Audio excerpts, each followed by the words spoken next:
ಪ್ರಕಟಣೆಯ ಗ್ರಂಥ 13ನೇ ಅಧ್ಯಾಯ 11ರಿಂದ 18 ವಾಕ್ಯಗಳು ಓದುವುದನ್ನು ಕೇಳಿಸಿಕೊಳ್ಳೋಣ. Revelation chapter 13 verse 11 to 18. Let us hear the reading.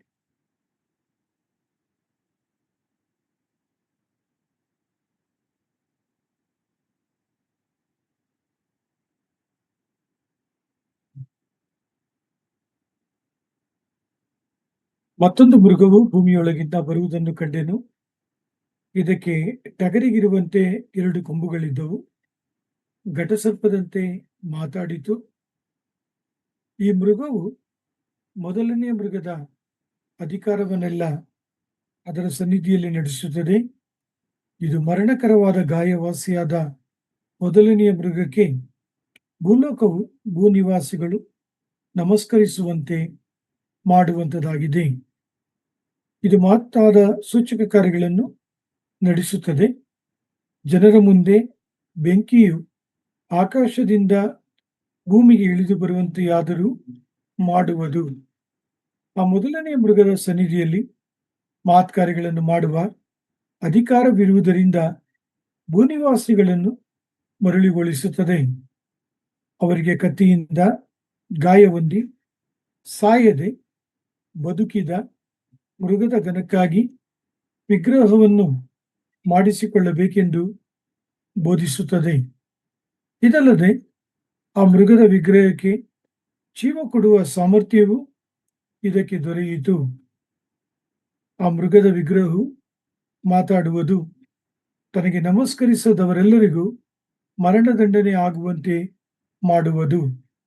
ಈ ಎರಡನೆಯ ಮೃಗವು ದೊಡ್ಡವರು, ಚಿಕ್ಕವರು, ಐಶ್ವರ್ಯವಂತರು, ಬಡವರು, ಸ್ವತಂತ್ರರು, ದಾಸರು ಎಲ್ಲರೂ ತಮ್ಮ ತಮ್ಮ ಬಲಗೈಯ ಮೇಲಾಗಲಿ ಹಣೆಯ ಮೇಲಾಗಲಿ ಗುರುತು ಹೊಂದಬೇಕೆಂತಲೂ ಆ ಗುರುತು ಯಾರಿಗಿಲ್ಲವೋ ಅವರು ಕ್ರಯ ವಿಕ್ರಯಗಳನ್ನು ನಡೆಸಕೂಡದೆಂತಲೂ ಆಜ್ಞೆ ಮಾಡುತ್ತದೆ. ಆ ಗುರುತು ಯಾವುದೆಂದರೆ ಮೊದಲನೆಯ ಮೃಗದ ಹೆಸರು ಅಥವಾ ಅದರ ಹೆಸರನ್ನು ಸೂಚಿಸುವ ಅಂಕೆ. ಇದರಲ್ಲಿ ಜ್ಞಾನವು ಅಡಕವಾಗಿದೆ. ಬುದ್ಧಿವಂತನು ಆ ಮೃಗದ ಅಂಕೆಯನ್ನು ಎಣಿಸಲಿ. ಅದು ಒಬ್ಬ ಮನುಷ್ಯನನ್ನು ಸೂಚಿಸುವ ಅಂಕೆಯಾಗಿದೆ. ಅದರ ಅಂಕೆಯು 666.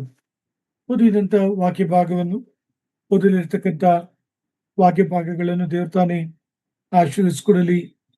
ಜೀವಸ್ವಪ್ನ ದೇವರು ತಾನೇ ತನ್ನ ಜೀವಳ ವಾಕ್ಯಗಳ ಮೂಲಕ ನನ್ನ ಮತ್ತು ನಿಮ್ಮ ಸಂಗಡ ಮಾತನಾಡಲಿ. ಕರ್ತನ ಕೃಪೆಯಿಂದ ಈ ವಾಕ್ಯಗಳನ್ನು ನಾವು ಅರ್ಥ ಮಾಡಿಕೊಳ್ಳೋಣ. ಕರ್ತನ ಕೃಪೆಯಲ್ಲಿಯೂ ಜ್ಞಾನದಲ್ಲಿಯೂ ನಾವು ಬೆಳೆಯುವಂತೆ ಕರ್ತನು ನಮ್ಮೆಲ್ಲರಿಗೆ ತನ್ನ ಅಪಾರವಾದ ಕೃಪೆಯನ್ನ ದಯಪಾಲಿಸಲಿ. ಪ್ರಿಯರೇ, ಕಳೆದ ದಿನದ ಧ್ಯಾನದಲ್ಲೂ ಪ್ರಕಟಣೆಯ ಗ್ರಂಥ 13ನೇ ಅಧ್ಯಾಯ 2ನೆಯ ಮೃಗವನ್ನ ಕುರಿತು ನಾವು ಅನೇಕ ಆತ್ಮೀಯ ಸಂಗತಿಗಳನ್ನ, ಗೊತ್ತಿಲ್ಲದ ಸಂಗತಿಗಳನ್ನ ಕಲಿಯುತ್ತಾ ಬರುತ್ತಿದ್ದೇವೆ. ಸೈತಾನನ ಒಂದು ದೊಡ್ಡ ಆಯುಧ ಏನೆಂಬುದಾಗಿ ನೋಡುವಾಗ ವಂಚಿಸುವಂಥದ್ದು, ಮೋಸಗೊಳಿಸುವಂಥದ್ದು.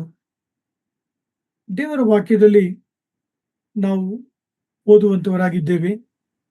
ಯೋಹಾನ ಬರೆದ ಸುವಾರ್ತೆ 8ನೇ ಅಧ್ಯಾಯ 44ನೇ ವಾಕ್ಯದಲ್ಲಿ ಯೇಸು ಸ್ವಾಮಿ ಅವನನ್ನು ಕುರಿತು ತಿಳಿಸುವಾಗ ಅವನು ಸುಳ್ಳುಗಾರನೆಂಬುದಾಗಿ ತಿಳಿಸುತ್ತಾನೆ. ದಯಮಾಡಿ ಕೇಳಿಸಿಕೊಳ್ಳಿ. ಯೋಹಾನ ಬರೆದ ಸುವಾರ್ತೆ 8:44. ನೀವು ಆ ತಂದೆಯಿಂದ ಹುಟ್ಟಿದವರಾಗಿದ್ದು ನಿಮ್ಮ ತಂದೆಯ ದುರಿಚ್ಛೆಗಳನ್ನೇ ನಡೆಸಬೇಕೆಂದಿದ್ದೀರಿ. ಅವನು ಆದಿಯಿಂದಲೂ ಕೊಲೆಗಾರನಾಗಿದ್ದು ಸತ್ಯದಲ್ಲಿ ನಿಲ್ಲಲಿಲ್ಲ. ಅವನಲ್ಲಿ ಸತ್ಯವೂ ಇಲ್ಲವೇ ಇಲ್ಲ. ಅವನು ಸುಳ್ಳಾಡುವಾಗ ಸ್ವಭಾವಾನುಸಾರವಾಗಿ ಆಡುತ್ತಾನೆ. ಅವನು ಸುಳ್ಳುಗಾರನು, ಸುಳ್ಳಿಗೆ ಮೂಲ ಪುರುಷನು ಆಗಿದ್ದಾನೆ. ಆ ವಾಕ್ಯವನ್ನು ನೀವು ಗುರುತಿಸಿರಿ. ಪ್ರಿಯರೇ, ಸೈತಾನನು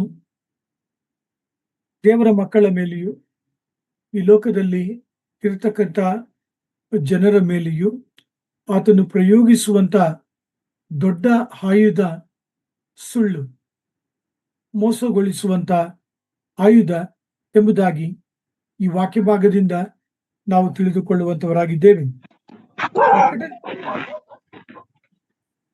ಪ್ರಕಟಣೆಯ ಗ್ರಂಥ 13ನೇ ಅಧ್ಯಾಯದಲ್ಲಿ ನಾವು ಯಾವ ರೀತಿಯಾಗಿ ತಂದೆ, ಮಗ, ಪರಿಶುದ್ಧಾತ್ಮ ದೇವರನ್ನು ಕುರಿತು ನಾವು ತ್ರಿಯೇಕ ದೇವರಿಗೆ ಪ್ರಾಮುಖ್ಯತೆಯನ್ನು ಕೊಡುತ್ತೇವೋ, ಅದೇ ರೀತಿಯಾಗಿ ಪ್ರಕಟಣೆಯ ಗ್ರಂಥ 13ನೇ ಅಧ್ಯಾಯದಲ್ಲಿ ಸೈತಾನನು ಅವನ ಮೊದಲನೆಯ ಮೃಗ ಸಮುದ್ರದಿಂದ ಏರಿ ಬರುವುದನ್ನು, ಎರಡನೆಯ ಮೃಗ ಭೂಮಿಯ ಮೇಲಿಂದ ಬರತಕ್ಕಂಥದ್ದನ್ನು ಕುರಿತು ನಾವುಗಳು ಅರ್ಥೈಸಿಕೊಳ್ಳಬಹುದು. ಆತನು ಎಲ್ಲಾ ವಿಷಯಗಳಲ್ಲೂ ಕೂಡ ಡೂಪ್ಲಿಕೇಟ್ ಅನ್ನ ಆತನು ವ್ಯಕ್ತಗೊಳಿಸುವ ಆತನಾಗಿದ್ದಾನೆ. 2 ಕೊರಿಂಥ ಪತ್ರಿಕೆ 11ನೇ ಅಧ್ಯಾಯ 14ನೇ ವಾಕ್ಯದಲ್ಲಿ ಸೈತಾನನು ಯಾವ ರೀತಿಯಾಗಿ ತನ್ನನ್ನ ತೋರ್ಪಡಿಸಿಕೊಳ್ಳುತ್ತಾನೆ ಅಥವಾ ತನ್ನನ್ನ ಬದಲಾಯಿಸಿಕೊಳ್ಳುತ್ತಾನೆ ಎಂಬ ಸಂಗತಿಗಳನ್ನು ಕುರಿತು ಸಂತ ಪೌಲರು ವಿವರಿಸುತ್ತಾರೆ. ನಾನು ನಿಮಗೋಸ್ಕರ ಓದ್ತೇನೆ, ದಯಮಾಡಿ ಕೇಳಿಸಿಕೊಳ್ಳಿ. 2 ಕೊರಿಂಥ 11ನೇ ಅಧ್ಯಾಯ 14ನೇ ವಾಕ್ಯ.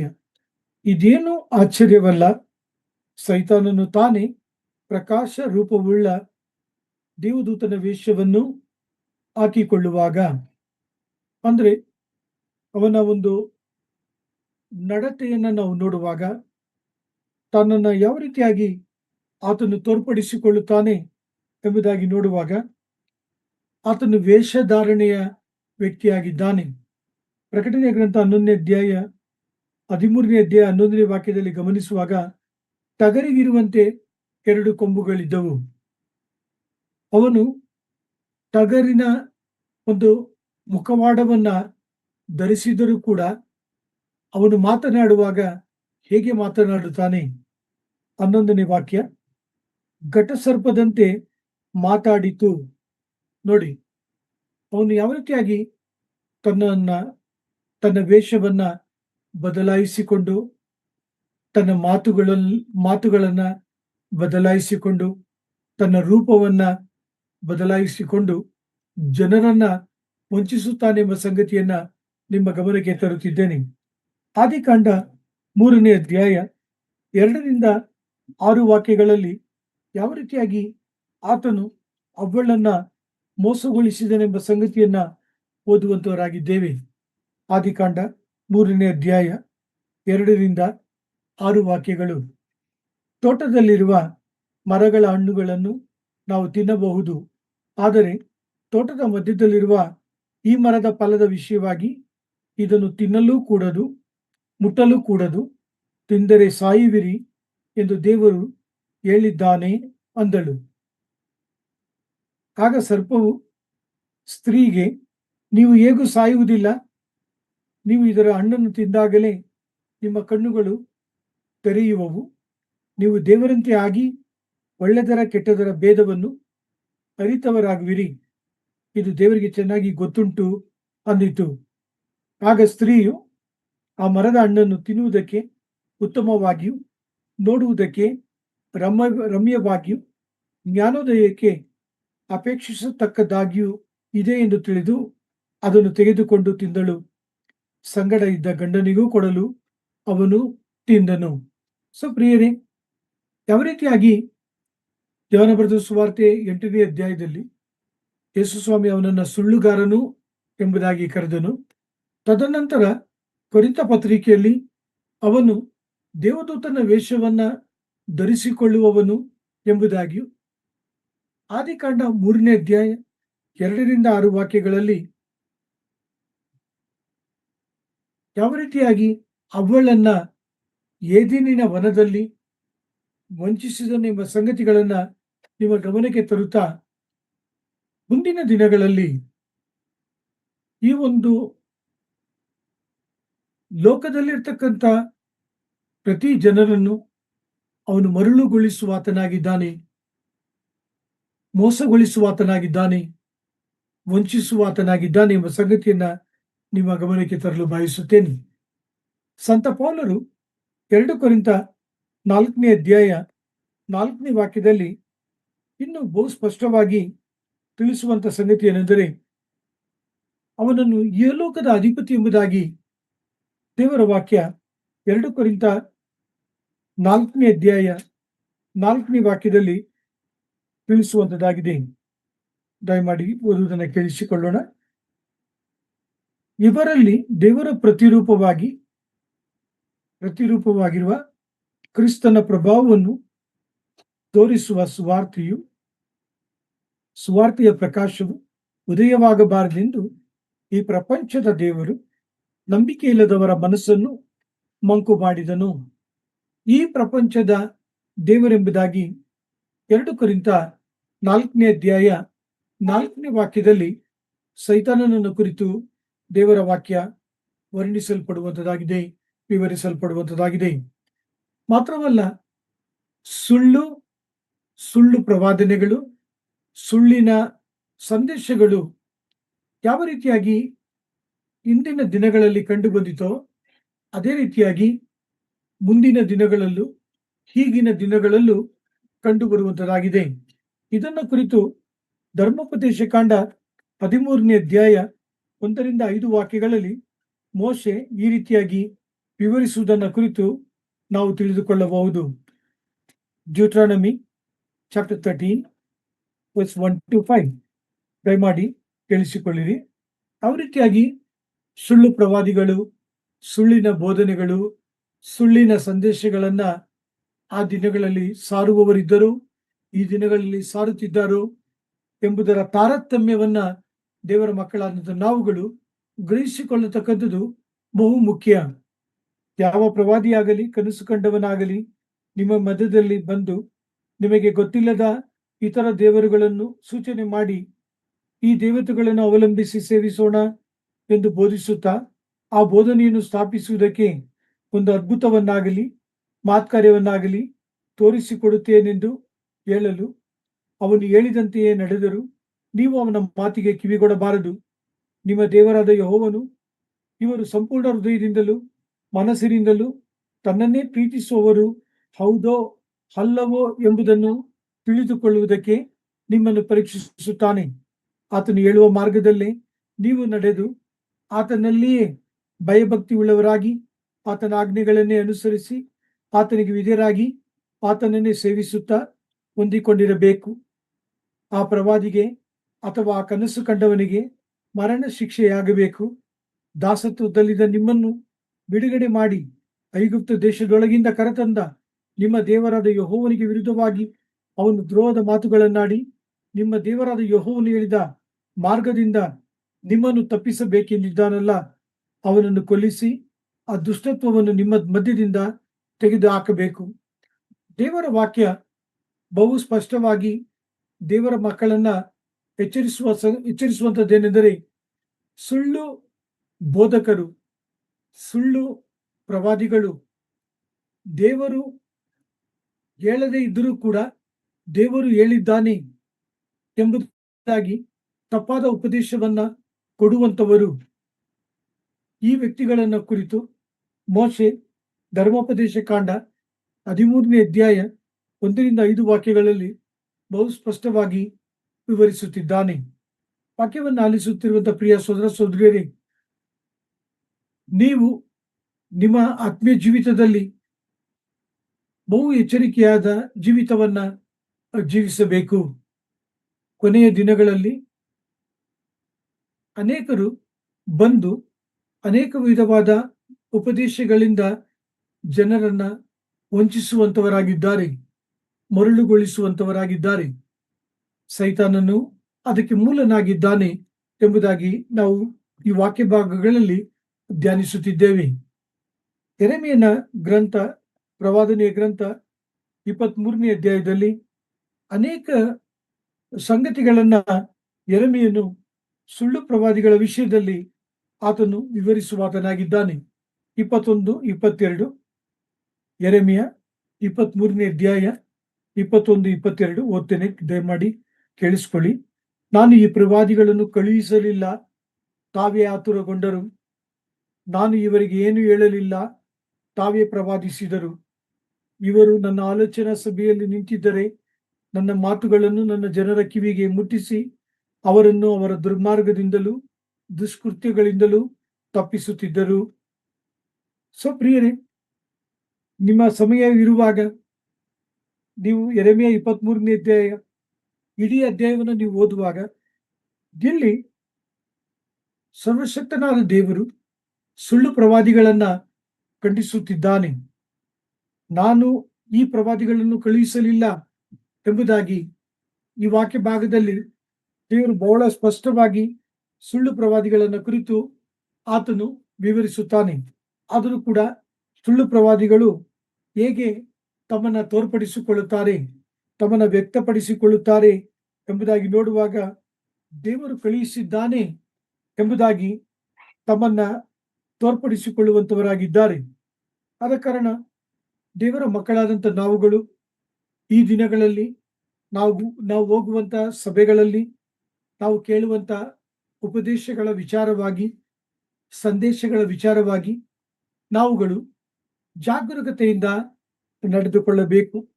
1 ಯೋಹಾನ 4ನೇ ಅಧ್ಯಾಯದಲ್ಲಿ ಯೋಹಾನರು ತಿಳಿಸುತ್ತಿದ್ದಾರೆ, ನಾವುಗಳು ಪವಿತ್ರಾತ್ಮರಿಂದ ಅಭಿಷೇಕ ಹೊಂದಿದ್ದೇವೆ.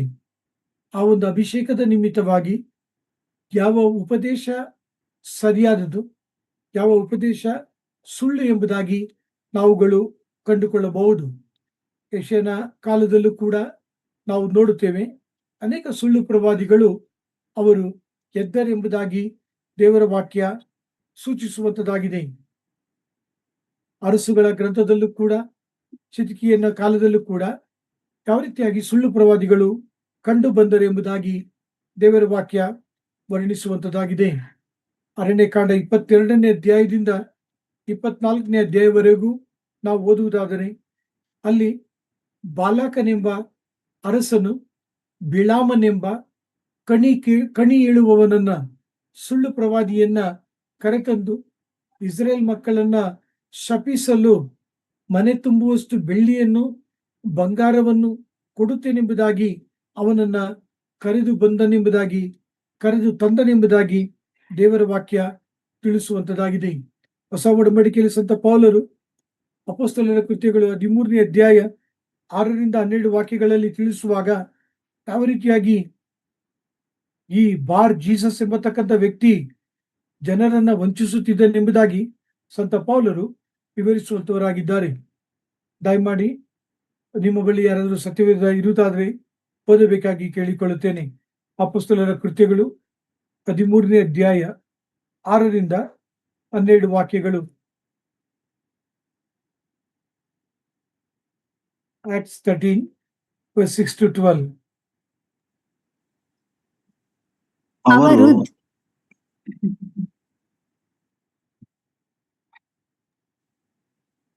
ಅವರು ದೀಪದಲ್ಲೆಲ್ಲ ಸಂಚಾರ ಮಾಡಿ ಪಾಪೋಸ್ ಎಂಬ ಊರಿನ ತನಕ ಬಂದು ಅಲ್ಲಿ ಸುಳ್ಳು ಪ್ರವಾದಿಯೂ ಮಂತ್ರವಾದಿಯೂ ಆಗಿದ್ದ ಬಾರ್ ಯೇಸು ಎಂಬ ಒಬ್ಬ ಯೆಹೂದ್ಯ ಮನುಷ್ಯನನ್ನು ಕಂಡರು.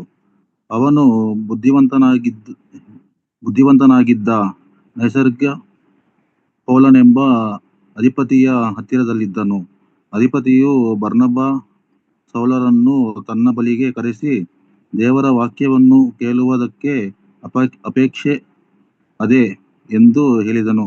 ಆದರೆ ಆ ಮಂತ್ರವಾದಿಯಾದ ಎಲೂಮನು ಅವರಿಗೆ ಎದುರು ನಿಂತು ಅಧಿಪತಿಯು ಕ್ರಿಸ್ತನನ್ನು ನಂಬದ ಹಾಗೆ ಪ್ರಯತ್ನಿಸಿದನು. ಎಲೂಮನೆಂಬ ಹೆಸರಿಗೆ ಮಂತ್ರವಾದಿ ಎಂಬುದೇ ಅರ್ಥ. ಆಗ ಪೌಲನೆನಿಸಿಕೊಳ್ಳುವ ಸೌಲನು ಪವಿತ್ರಾತ್ಮ ಭರಿತನಾಗಿ ಅವನನ್ನು ದೃಷ್ಟಿಸಿ ನೋಡಿ, ಎಲ್ಲ ಮೋಸದಿಂದಲೂ ಎಲ್ಲ ಕೆಟ್ಟತನದಿಂದಲೂ ತುಂಬಿದಿರುವವನೇ, ಸೈತಾನನ ಮಗನೇ, ಎಲ್ಲ ನೀತಿಗೂ ವಿರೋಧಿಯೇ, ನೀನು ಕರ್ತನ ನಿಟ್ಟಾದ ಮಾರ್ಗಗಳನ್ನು ಡೊಂಕು ಮಾಡುವುದನ್ನು ಬಿಡುವುದಿಲ್ಲವೋ? ಇಗೋ, ಕರ್ತನು ನಿನ್ನ ಮೇಲೆ ಕೈ ಎತ್ತಿದ್ದಾನೆ. ನೀನು ಕುರುಡನಾಗಿ ಕೆಲವು ಕಾಲ ಸೂರ್ಯನನ್ನು ಕಾಣದೆ ಇರುವಿ ಎಂದು ಹೇಳಿದನು. ಆ ಕ್ಷಣವೇ ಅವನಿಗೆ ಕಣ್ಣು ಮೊಬ್ಬಾಗಿ ಕತ್ತಲೆ ಉಂಟಾಯಿತು. ಅವನು ಗಾಡಿದನು.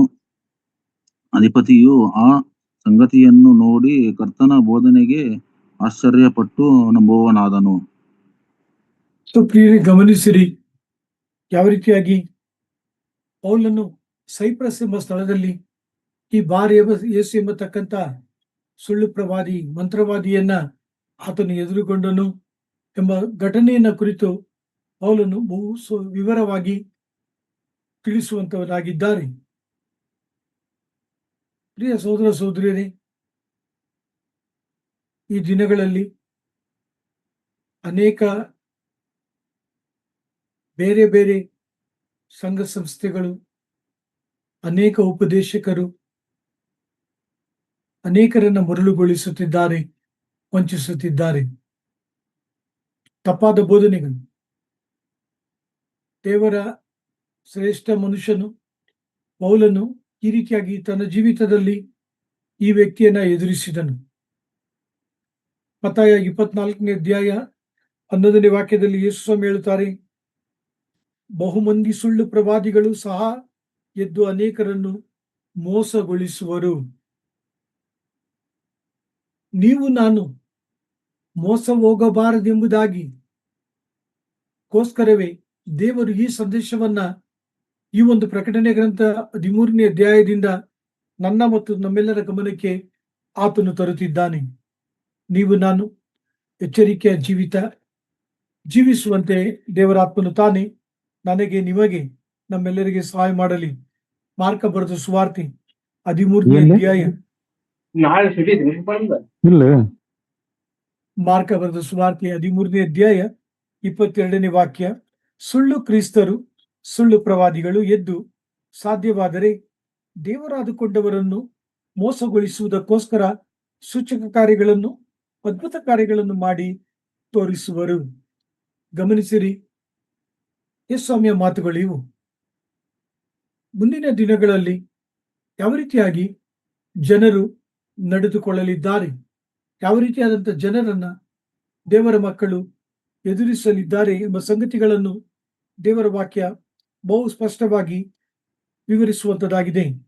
ಪ್ರಕಟಣೆಯ ಗ್ರಂಥ 13ನೇ ಅಧ್ಯಾಯದಲ್ಲಿ ಈ ಒಬ್ಬ ಕ್ರಿಸ್ತ ವಿರೋಧಿಯ ಪ್ರತಿನಿಧಿ ಮೃಗ ಯಾವ ರೀತಿಯಾಗಿ ಆತನು ನಡೆದುಕೊಳ್ಳುತ್ತಾನೆ, ಪ್ರಿಯರೇ, ಅವನು ಹೇಗೆ ಮಾತನಾಡುತ್ತಾನೆ ಎಂಬುದಾಗಿ ನೋಡುವಾಗ ಇಡೀ ವಿಶ್ವದಲ್ಲಿರ್ತಕ್ಕಂಥ ದೇವರನ್ನ ನಂಬದಂತ ಎಲ್ಲಾ ಜನರು ಕೂಡ ಎಷ್ಟು ಚೆನ್ನಾಗಿ ಮಾತಾಡ್ತಾನೆ ಇವನು, ಅವನ ಮಾತಿಗೆ ಮರುಳಾಗುವಂತವರಾಗಿದ್ದಾರೆ.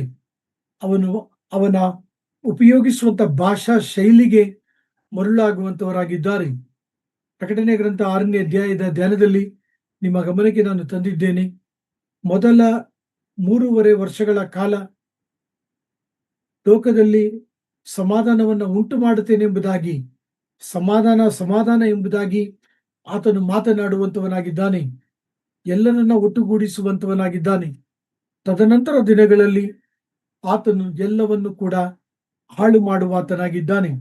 ಪ್ರಕಟಣೆ ಗ್ರಂಥ 13ನೇ ಅಧ್ಯಾಯ 11ನೇ ವಾಕ್ಯದಿಂದ 18ನೇ ವಾಕ್ಯಗಳ ಧ್ಯಾನದಲ್ಲಿ ನಾವು ನೋಡುವಾಗ ಅವನು ಅನೇಕ ಅದ್ಭುತಗಳನ್ನ ಆತನು ಮಾಡುವಾತನಾಗಿದ್ದಾನೆ.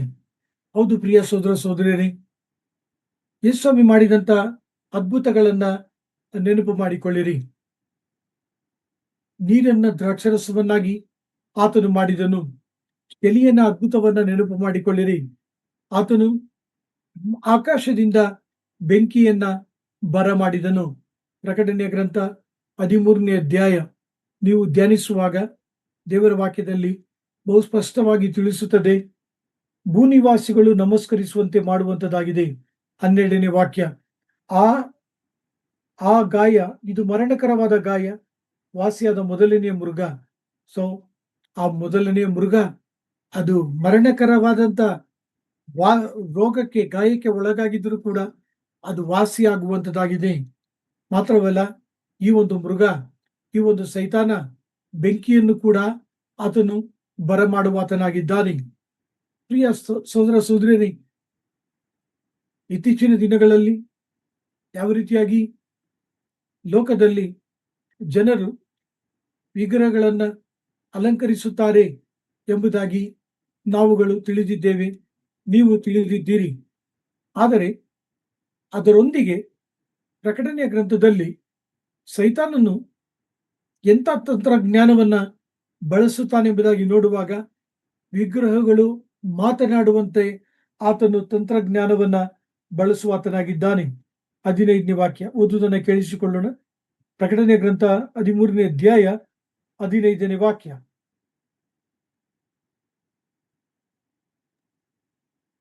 ಇದಲ್ಲದೆ ಆ ಮೃಗದ ವಿಗ್ರಹಕ್ಕೆ ಜೀವ ಕೊಡುವ ಸಾಮರ್ಥ್ಯವು ಇದಕ್ಕೆ ದೊರೆಯಿತು. ಆ ಮೃಗದ ವಿಗ್ರಹವು ಮಾತಾಡುವುದು, ತನಗೆ ನಮಸ್ಕರಿಸಿದವರೆಲ್ಲರಿಗೂ ಮರಣದಂಡನೆ ಆಗುವಂತೆ ಮಾಡುವುದು. ಎಲ್ಲಾ ವಿಧವಾದಂತ ಡೂಪ್ಲಿಕೇಸಿಯನ್ನ ಈ ಒಂದು ವಾಕ್ಯ ಭಾಗದಲ್ಲಿ ನಾವುಗಳು ಕಾಣುವಂತವರಾಗಿದ್ದೇವೆ. ಯೇಸುಸ್ವಾಮಿ ಮಾಡಿದಂತ ಅದ್ಭುತಗಳಿಗೆ ಪ್ರತಿಯಾಗಿ ಈ ಒಂದು ಮೃಗ, ಸೈತಾನನ ಪ್ರತಿನಿಧಿ, ಆತನು ಕೂಡ ಅದ್ಭುತ ಕಾರ್ಯಗಳನ್ನ ಮಾಡುವಾತನಾಗಿದ್ದಾನೆ, ಸೂಚಕ ಕಾರ್ಯಗಳನ್ನ ಮಾಡುವಾತನಾಗಿದ್ದಾನೆ. ಇಡೀ ಜಗತ್ತು ಅವನನ್ನು ಹಿಂಬಾಲಿಸುವಂತದ್ದಾಗಿದೆ. ಆದರೆ ಈ ಒಂದು ಪ್ರಕಟಣೆ ಗ್ರಂಥ 13ನೇ ಅಧ್ಯಾಯ 11ರಿಂದ 18 ವಾಕ್ಯಗಳಲ್ಲಿ ನಿಮ್ಮ ಗಮನಕ್ಕೆ ತರುವಂತ ಮತ್ತೊಂದು ಸಂಗತಿ ಏನೆಂದರೆ, ಈ ಮೃಗ ಈ ರೀತಿಯಾದಂತಹ ಕಾರ್ಯಗಳನ್ನು ಮಾಡಲು ದೇವರು ಅದಕ್ಕೆ ಅನುಮತಿಯನ್ನ ಕೊಡುತ್ತಾನೆ ಎಂಬುದಾಗಿ ವಾಕ್ಯ ಭಾಗ ಇಲ್ಲಿ ಬಳಸಲ್ಪಟ್ಟಿದೆ. ಅಂದರೆ ದೇವರು ಈ ಮೃಗ, ಅದರ ಅದ್ಭುತ, ಅದರ ಮಹತ್ಕಾರ್ಯ, ಅದರ ಎಲ್ಲ ಚಟುವಟಿಕೆಗಳನ್ನ, ಕಾರ್ಯವೈಖರಿಗಳನ್ನ ತನ್ನ ಹತೋಟಿಯಲ್ಲಿ ಇಟ್ಟಿದ್ದಾನೆ ಎಂಬ ಸಂಗತಿಯನ್ನ ತಮ್ಮ ಗಮನಕ್ಕೆ ತರಲು ಬಯಸುತ್ತೇನೆ. ಪ್ರಿಯ ಸಹೋದರ ಸಹೋದರಿಯರೇ, ವಿಮೋಚನಾ ಕಾಂಡದಲ್ಲಿ ನಾವು ಓದುತ್ತೇವೆ, ಮೋಶೆ ಮತ್ತು ಆರೋನರು ಫರೋಹನ ಸಮ್ಮುಖದಲ್ಲಿ ಅನೇಕ ಅದ್ಭುತಗಳನ್ನ ಮಾಡಿದರು. ಅವರು ಮಾಡಿದಂತ ಅದ್ಭುತಗಳಿಗೆ ಪ್ರತಿಯಾಗಿ ಕೃತಕ ಅದ್ಭುತಗಳನ್ನ ಕೂಡ ಐಗುಪ್ತದ ಆ ದಿನದ ಜೋಯಿಸರು ಮಾಡಿದರು. ವಾಕ್ಯವನ್ನ ಓದುವುದನ್ನು ಕೇಳಿಸಿಕೊಳ್ಳೋಣ. ಆಗ ಯಾವ ರೀತಿಯಾಗಿ ಸ್ವಾಭಾವಿಕ ಮತ್ತು ಕೃತಕ ಅದ್ಭುತಗಳ ವ್ಯತ್ಯಾಸವನ್ನ ನಾವುಗಳು ತಿಳಿದುಕೊಳ್ಳಬಹುದು.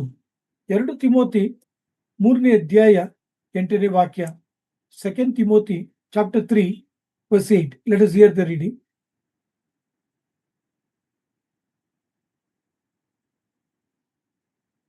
ಎನ್ನ ಎಂಬುವರು ಮೋಶೆಯನ್ನು ವಿರೋಧಿಸಿದಂತೆಯೇ ಆ ಮನುಷ್ಯರು ಸಹ ಸತ್ಯವನ್ನು ವಿರೋಧಿಸುತ್ತಾರೆ, ಬುದ್ಧಿಗೆಟ್ಟವರು.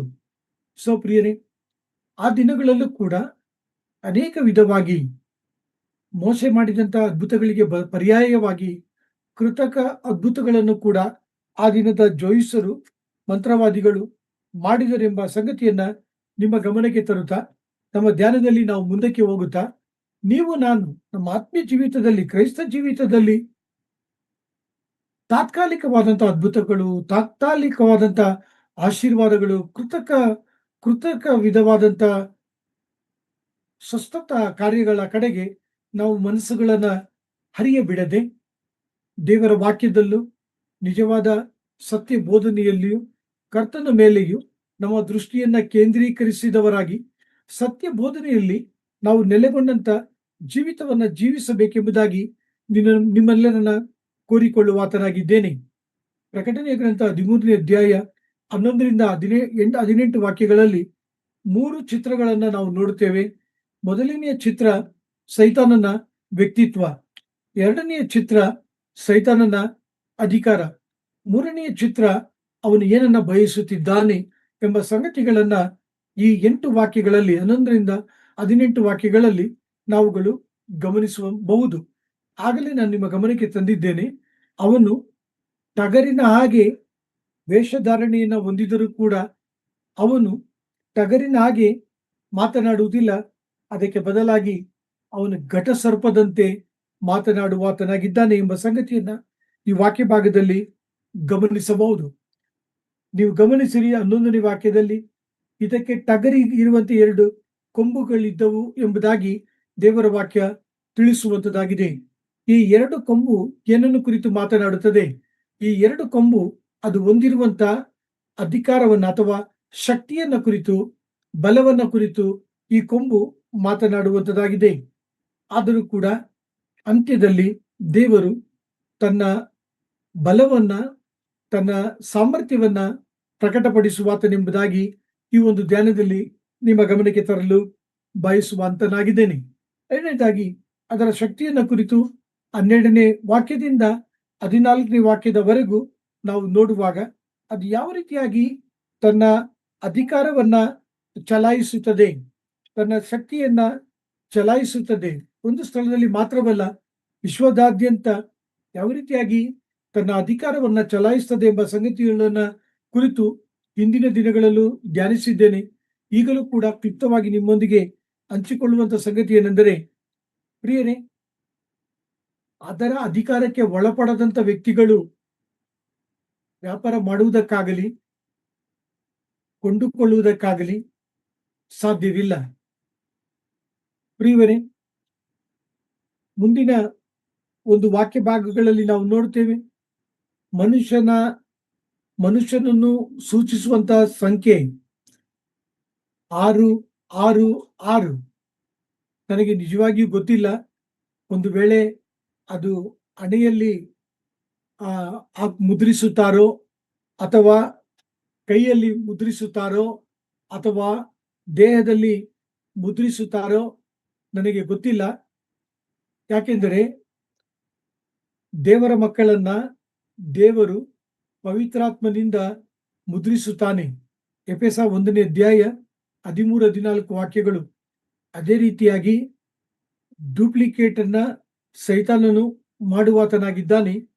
ತನ್ನನ್ನು ನಂಬುವಂತ, ತನ್ನನ್ನು ಹಿಂಬಾಲಿಸುವಂತ, ತನ್ನನ್ನು ಆರಾಧಿಸುವಂತ ಮನುಷ್ಯರಿಗೆ ಆತನು ಈ ಮನುಷ್ಯನನ್ನ ಸೂಚಿಸುವಂತ 666 ಎಂಬ ಸಂಖ್ಯೆಯನ್ನ ಆತನು ಮುದ್ರಿಸುವಾತನಾಗಿದ್ದಾನೆ.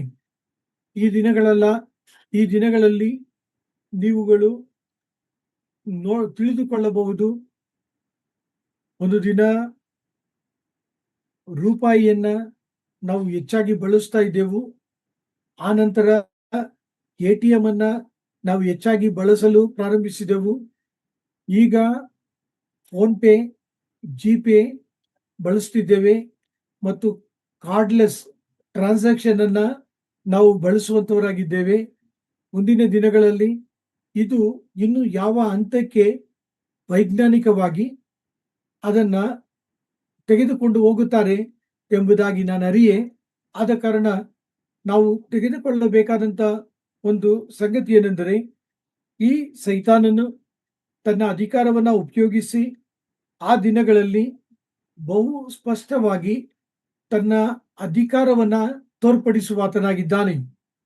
ಅದರ ಪರಿಣಾಮ ಯಾರು ಈ ಒಂದು 666 ಎಂಬ ಸಂಖ್ಯೆಯನ್ನ ಮುದ್ರಿಸಿಕೊಳ್ಳುವುದಿಲ್ಲವೋ ಅವರಿಗೆ ಮರಣದಂಡನೆಯನ್ನು ಕೂಡ ವಿಧಿಸುವಾತನಾಗಿದ್ದಾನೆ.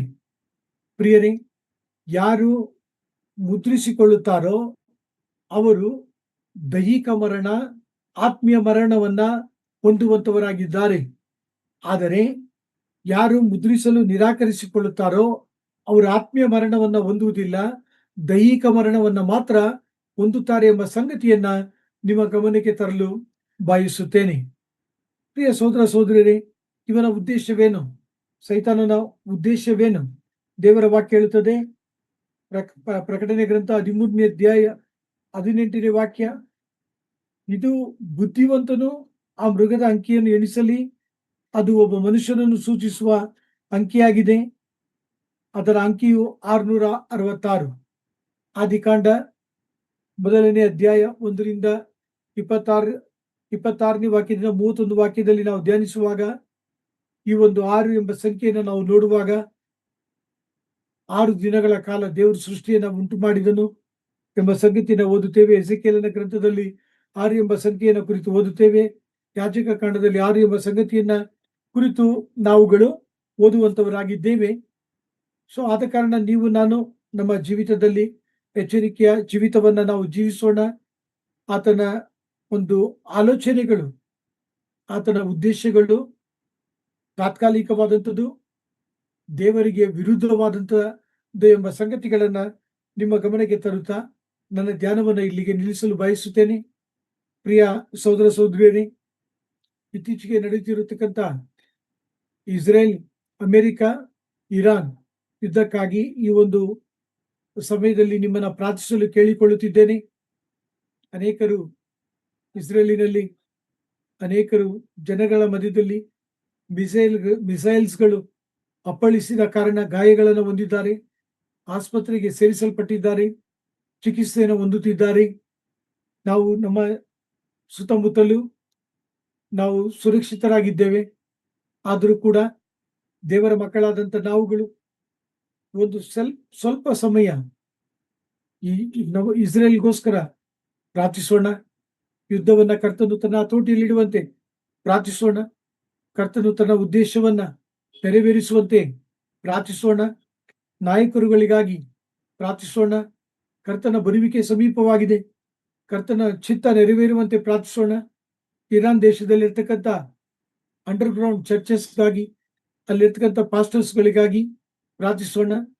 ರೆವಲ್ಯೂಷನ್ ಮೀಡಿಯಾ ಮಿನಿಸ್ಟ್ರಿ ಅದರ ನಿರ್ದೇಶಕರು ಹೇಳುತ್ತಿದ್ದಾರೆ, 50,000 ಸತ್ಯವೇದದ ಪುಸ್ತಕಗಳು ಮುದ್ರಿಸಲ್ಪಟ್ಟಿತು. ಅವೆಲ್ಲವೂ ಕೂಡ ಈ ಒಂದು ಸಮಯದಲ್ಲಿ ಅನೇಕ ಇರಾನಿಯರು ಪಾರ್ಸಿ ಭಾಷೆಯನ್ನು ಓದುವಂತವರಾಗಿದ್ದಾರೆ, ತೆಗೆದುಕೊಂಡು ಓದುತ್ತಿದ್ದಾರೆ. ಅನೇಕರು ರಕ್ಷಣೆಯನ್ನು ಹೊಂದುತ್ತಿದ್ದಾರೆ.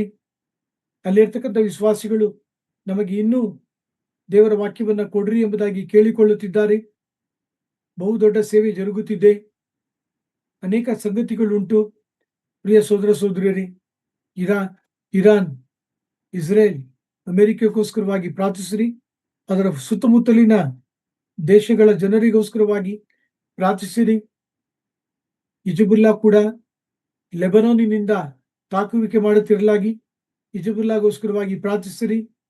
ಮತ್ತು ಹೌತೀಸ್ ಇವರು ಕೂಡ ಯುದ್ಧದಲ್ಲಿ ಪಾಲು ತೆಗೆದುಕೊಳ್ಳಲು ಮುಂದಕ್ಕೆ ಬರುತ್ತಿದ್ದಾರೆ. ಹೌತೀಸ್ಗೋಸ್ಕರವಾಗಿ ಪ್ರಾರ್ಥಿಸಿರಿ. ಕರ್ತನು ಎಲ್ಲವನ್ನೂ ತನ್ನ ಹತೋಟಿಯಲ್ಲಿಡುವಂತೆ ಆತನು ತನ್ನ ಸಭೆಯನ್ನ ಎತ್ತಿಕೊಳ್ಳಲು ಬರಲಿದ್ದಾನೆ. ಆತನು ಪುನಃ ಶರೀರಧಾರಿಯಾಗಿ ಇಸ್ರೇಲನ್ನು ಕಾಪಾಡಲು ಸಂಕಟ ಕಾಲದ ನಂತರ ಮಹಾಸಂಕಟ ಕಾಲ, 7 ವರ್ಷಗಳ ಮಹಾಸಂಕಟಗಳು ಕಾಲ ಮುಗಿಯುವ ವೇಳೆಯಲ್ಲಿ ಆತನು ಬರಲಿದ್ದಾನೆ. ಪ್ರವಾದನೆಯ ವಾಕ್ಯಗಳು ನೆರವೇರಲಿದೆ. ಆದ ಕಾರಣ ಇವೆಲ್ಲವುಗಳನ್ನು ನಾವು ನೋಡುವ ಸಮಯದಲ್ಲಿ ನಮ್ಮನ್ನು ಸಿದ್ಧಪಡಿಸಿಕೊಳ್ಳೋಣ. ನೋಡಿ, ಪ್ರಕಟಣೆಯ ಗ್ರಂಥ 13 ಅಧ್ಯಾಯಗಳನ್ನು ನಿಮ್ಮೊಂದಿಗೆ ಧ್ಯಾನಿಸಲು ಕರ್ತನು ಕೃಪೆ ಕೊಟ್ಟಿದ್ದಾನೆ. ಆಗಸ್ಟ್ ತಿಂಗಳು 2024ರಲ್ಲಿ ಈ ಒಂದು ಪ್ರಕಟಣೆಯ ಗ್ರಂಥದ ಧ್ಯಾನವನ್ನ ನಿಮ್ಮೊಂದಿಗೆ ನಾನು ಪ್ರಾರಂಭಿಸಿದೆ. ಆ ಒಂದು ಧ್ಯಾನದಲ್ಲಿ ನಿಮ್ಮೊಂದಿಗೆ ನಾನು ಹಂಚಿಕೊಂಡೆ. ಪ್ರಕಟಣೆಯ ಸಂಕಟ ಕಾಲದಲ್ಲಿ ಯಾವ ರೀತಿಯಾಗಿ ಆಹಾರದ ಕೊರತೆ ಉಂಟಾಗುತ್ತದೆ, ನೀರಿನ ಕೊರತೆ ಉಂಟಾಗುತ್ತದೆ, ಔಷಧಿಗಳ ಕೊರತೆ ಉಂಟಾಗುತ್ತದೆ, ವ್ಯಾಪಾರ ವ್ಯವಹಾರದ ಕೊರತೆಗಳು ಉಂಟಾಗುತ್ತದೆ ಎಂಬ ಸಂಗತಿಗಳನ್ನು ಧ್ಯಾನಿಸಿದ್ದೇನೆ. ಕಪ್ಪು ಕುದುರೆ, ಬೂದಿ ಬಣ್ಣದ ಕುದುರೆ, ಕೆಂಪು ಬಣ್ಣದ ಕುದುರೆ, ಬಿಳಿ ಬಣ್ಣದ ಕುದುರೆ, ಈ ಕುದುರೆಗಳು, ಇದರ ಬಣ್ಣಗಳು ಏನನ್ನು ಕುರಿತು ಮಾತನಾಡುತ್ತವೆ ಎಂಬುದಾಗಿ ಧ್ಯಾನಿಸಿದ್ದೇನೆ.